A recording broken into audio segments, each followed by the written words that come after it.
میری مائیں اور بہنیں، ان فتنوں کے اندر میں ایک فتنہ جو ابھی چل رہا ہے وہ فتنہ ہے عورتوں کی آزادی کا۔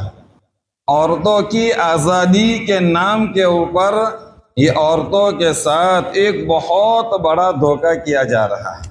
میری مائیں اور بہنیں، عورتوں کی آزادی کے نام کے اوپر جس طریقے سے ویسٹرن کلچر کے اندر میں یہود اور نصارہ نے عورتوں کو آزاد کر کے بازار کی زینت بنا دیا، بازاروں کے اندر میں بیچ دیا، اسی طریقے سے آج کے زمانے کے اندر میں عورتوں کی آزادی کے فتنے کے اوپر ہماری پیٹھ کے پیچھے خنجر گھونپا جا رہا ہے اور ہمارے ساتھ ایک بہت بڑا دھوکہ کیا جا رہا ہے۔ جس طریقے سے یہود اور نصارہ نے عورتوں کو آزاد کر کے انہیں کیا کر دیا؟ بازاروں کی زینت بنا دی۔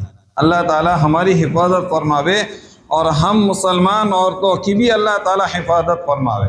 ہم یہ سمجھتی ہے کہ آج کی حکومت نے ہمیں حق دیا، حالانکہ یہ غلط ہے۔ عورت کو حق دیا، عورت کو عزت دی۔ سب سے پہلے اگر کسی نے عورت کو عزت دی ہے یا سب سے پہلے اگر کسی نے عورت کو اس کا حق دیا ہے تو وہ ہے میرے اور آپ کے آقا سبز گنبد کے مکی حضرت صلی اللہ علیہ وسلم۔ سب سے پہلے عورت کو جو حق دیا ہے وہ اسلام نے دیا ہے، ورنہ اسلام آنے سے پہلے، اللہ کے نبی صلی اللہ علیہ وسلم کے دنیا میں آنے سے پہلے عورتوں کی کوئی قدر و قیمت نہیں تھی، ان کی کوئی عزت نہیں تھی اور ان کو کوئی حق نہیں دیا جاتا تھا۔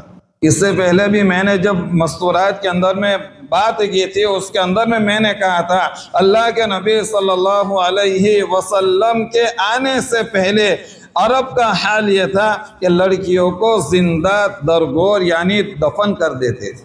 جس عورت کے شوہر کا انتقال ہو جاتا تھا اسے بھی اپنے شوہر کے ساتھ زندہ جلا دیا جاتا تھا۔ اس طریقے سے بہت سارے دوسرے ممالک کے اندر میں عورتوں کے حق کو پامال کیا جاتا تھا، ان کے حق کو روندا جاتا تھا۔ قربان جائیے میرے اور آپ کے آقا سبز گنبد کے مکی حضرت صلی اللہ علیہ وسلم کی ذات اقدس کے اوپر کہ اللہ کے نبی صلی اللہ علیہ وسلم اس ماحول کے اندر میں، جس ماحول کے اندر میں لڑکیوں کو زندہ دفن کرنے کو فخر سمجھتے تھے، خوشی سمجھتے تھے، اس ماحول کے اندر میں آ کر کے اللہ کے نبی صلی اللہ علیہ وسلم نے ہمیں حق دیا اور یہ کہا کہ اگر کسی کی دو بیٹی ہو اور وہ ان دونوں بیٹیوں سے محبت کرے، ان کی اچھی پرورش کرے، یہاں تک کہ وہ جوان ہو جاوے اور اس کا نکاح کرا دے، فرمایا وہ آدمی جنت میں میرے ساتھ اس طریقے سے ہوگا۔ اپنی دونوں انگلیوں کو جمع کر کے بتایا، یہ شہادت کی انگلی اور بیچ والی جو لمبی انگلی ہوتی ہے، ان دونوں انگلی کو ملا کر کے بیان فرمایا کہ وہ اور میں جنت میں اس طریقے سے ہوں گے۔ کتنا بڑا مقام دیا اللہ کے نبی صلی اللہ علیہ وسلم نے۔ بلکہ یہ کہا کہ عورت اگر کسی کی بیٹی ہے تو وہ اس کے لیے جنت ہے۔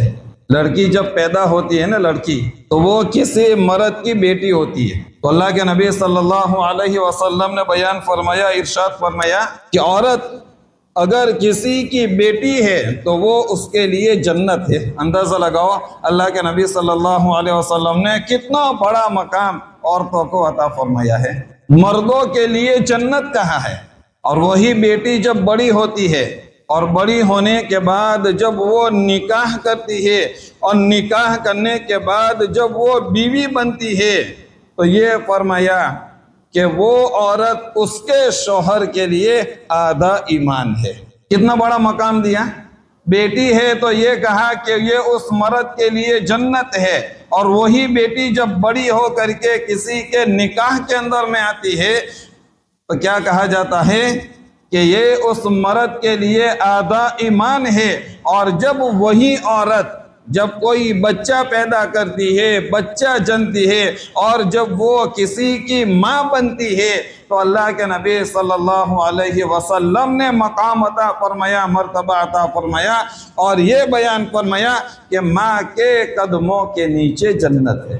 میری مائیں اور بہنیں اندازہ لگائے شریعت نے ہمیں کیا مقام عطا فرمایا ہے اور کیا مرتبہ عطا کیا ہے، لیکن آج کے فتنے کے زمانے کے اندر میں اور آج کے فتنے کے ماحول کے اندر میں جہاں بات یہ کی جاتی ہے کہ ہم عورتوں کو آزادی دے رہے ہیں، یہ آزادی کے نام کے اوپر ہم عورتوں کے ساتھ بہت بڑا دھوکہ ہو رہا ہے اور ہماری پیٹھ کے اندر میں خنجر گھونپا جا رہا ہے، لیکن آج کی عورتیں اس بات کو سمجھتی نہیں ہے اور اس فتنے کے بہاؤ کے اندر میں آ کر کے اپنی دنیا اور آخرت دونوں برباد کر دی۔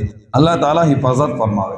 آج کے فتنے کے زمانے کے اندر میں یہ ایک بہت بڑا فتنہ ہے، ہم عورتوں کو اسے سمجھنے کی ضرورت ہے۔ آج کے فتنے کے زمانے کے اندر میں ایک دوسرا فتنہ، بہت بڑا فتنہ ہے، یہ انسٹاگرام اور موبائل اور فیس بک۔ میری ماں اور بہنیں، بڑی ذمہ داری کے ساتھ کہتا ہوں اور بڑی فکر کے ساتھ کہتا ہوں، انسٹاگرام کے چکر میں ہندوستان سے 10 لاکھ سے زائد مسلم بچیاں مرتد ہو کر کے غیروں کے ساتھ بھاگ گئی ہے، اپنا ایمان چھوڑ دیا ہے یہ انسٹاگرام کے چکر میں۔ 3 نقصان بیان کیے ہیں۔ سب سے بڑا نقصان انسٹاگرام چلائیں، اس سے بلکہ ہمارے بڑے تو یہ کہتے ہیں کہ انسٹاگرام عورتوں کے لیے زہر ہے۔ ہمارے بڑے یہ کہتے ہیں کہ انسٹاگرام عورتوں کے لیے کیا ہے؟ زہر۔ عورتوں کو اللہ تبارک و تعالیٰ نے پردہ بنایا ہے، ان کی آواز بھی پردہ ہے، ان کا جسم بھی پردہ ہے، ان کے بال بھی پردہ ہے، یہ بھی سطر کے اندر میں داخل ہے، اور ان کی آواز بھی سطر کے اندر میں داخل ہے۔ سطر یعنی چھپانا، بال کو بھی چھپانا ہے، آواز کو بھی چھپانا ہے، جسم کو بھی چھپانا ہے۔ لیکن انسٹاگرام ایک ایسی چیز ہے کہ انسٹاگرام کے ذریعے سے غیر مرد ہمارے بیڈ روم تک پہنچ چکا ہے۔ اللہ تعالی ہماری حفاظت فرماوے۔ انسٹاگرام کے ذریعے سے ایک غیر مرد جس نے کبھی ہمارا گھر نہیں دیکھا، جس نے کبھی ہماری بستی نہیں دیکھی، جس نے کبھی ہمارا گاؤں نہیں دیکھا، وہ غیر مرد انسٹاگرام کے ذریعے سے ہمارے بیڈ روم تک پہنچ چکا ہے۔ یہ ایک بڑا نقصان ہے ہمارا۔ دوسرا یہ ہے کہ اس کے اندر میں وقت ضائع ہوتا ہے۔ ایک زمانہ ایسا ہوتا تھا کہ جب بچہ روتا تھا تو مائیں چاہے کتنا ہی ضروری کام کیوں نہ ہو، اس کام کو چھوڑ کر کے وہ بچے کی طرف لپکتی تھی اور اسے پیار کرتی تھی، اس سے محبت کرتی تھی۔ لیکن آج انسٹاگرام نے ان عورتوں کی محبت کو اتنا بدل دیا کہ بچہ قریب کے اندر میں رو رہا ہے، بلک رہا ہے، اور ماں موبائل کے اندر میں مشغول ہے، بچے کی طرف اس کا ذرا بھی دھیان نہیں ہے۔ انسٹاگرام نے ماں کی ممتا کو ختم کر دیا، اور انسٹاگرام کی وجہ سے کتنے گھروں کے اندر میں فتنے فساد شروع ہو گئے۔ اس کی وجہ یہ ہے کہ انسٹاگرام کے اندر میں بہت سارے حضرات بلاگ بناتے ہیں اور اس بلاگ کے اندر میں اپنی لائف سٹائل دکھاتے ہیں، اپنی مال و دولت کو دکھاتے ہیں، اپنے گھر بار اور اپنی گاڑی بنگلے کو دکھاتے ہیں، جس کا نتیجہ یہ ہوتا ہے کہ ہم اس سے متاثر ہو کر کے اپنے شوہر سے جھگڑا شروع کر دیتے ہیں، اور اس کا نتیجہ یہ ہوتا ہے کہ کئی گھروں سے سکون ختم ہو چکا ہے، برکت ختم ہو چکی ہے۔